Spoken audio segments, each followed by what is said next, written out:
Hello, today is the 30th of January, and a lot of things have happened today that have affected me in many ways. One thing was my man, John Edwards, dropped out of the race for president, and I was really going to vote for him. I was going to vote for him in the primary, and I was hopeful that he would convince the Democratic Party at large that he was the only person who really had a chance to swing a lot of these swing states in this election, in the general election.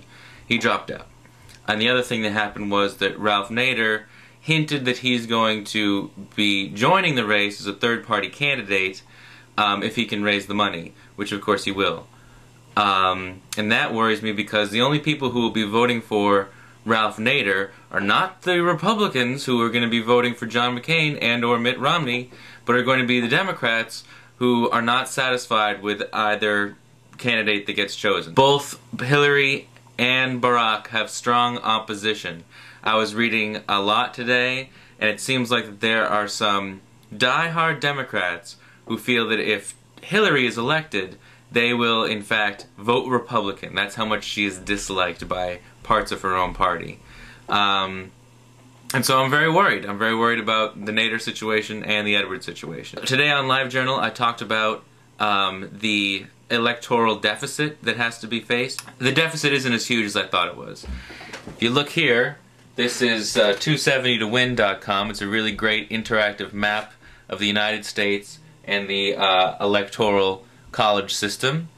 And they update it with what they consider to be the swing states and which states are really strong supporters of a particular party. I've updated it in just a few places. I made Florida red because the Democratic National Committee decided that they were going to penalize the state of Florida for trying to move their primaries up. And so no Democrats have been campaigning there, and it's already a swing state, and so I'm pretty sure it's just going to go Republican. And we're going to have to live with that. I also made some updates. New Hampshire looks like it's going to be going Democrat, and that's okay. It's worth 4. But it's these states like Pennsylvania and Ohio, Virginia, Wisconsin, all these little states are what it's going to add up to a presidency. According to my calculations, it's 199 to 202, with the Republicans leading by those 3 electoral votes, with the undecided being 137. So that's what's up for grabs.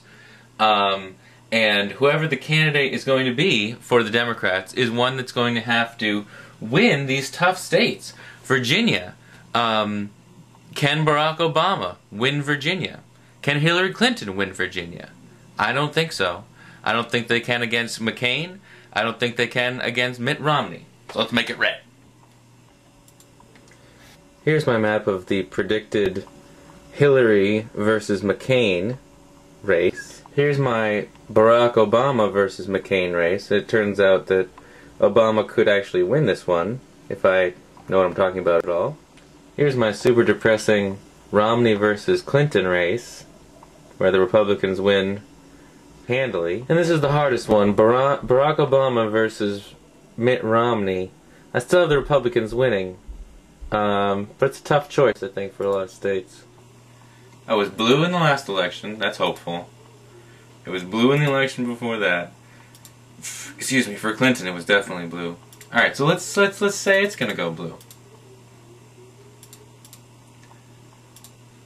Alright, so now it's 244 Republicans versus 242 Democrats. That's how close this election is. Now, do you think that the Republican Party, with all their influence, is going to let an election this close be decided by us, by Americans? No, they're going to use every tactic they can to make sure that they get a Republican in the White House. And I just don't see the will of the people rising above that, even for someone like Barack Obama. I might be wrong. I hope I'm wrong. But that's where I am, and that's why I'm so upset about today. And Ralph Nader's not going to help situations in places like Kentucky, where maybe there's people who really wanted to vote for Barack Obama, but then Ralph Nader comes up with, oh, well, Ralph Nader, he's a Green Party. He's really what I stand for. That's where I'm going to put my vote. I don't think there's anyone who's thinking about voting for John McCain or Mitt Romney who's thinking, oh, maybe I'll vote for Ralph Nader. So, it's just upsetting. But I hope this answers Debbie's question about the deficit. It's not much of a deficit, it's just such a tight race. And I'll see you later this week, or next week. I'll see you soon. Here's cheese.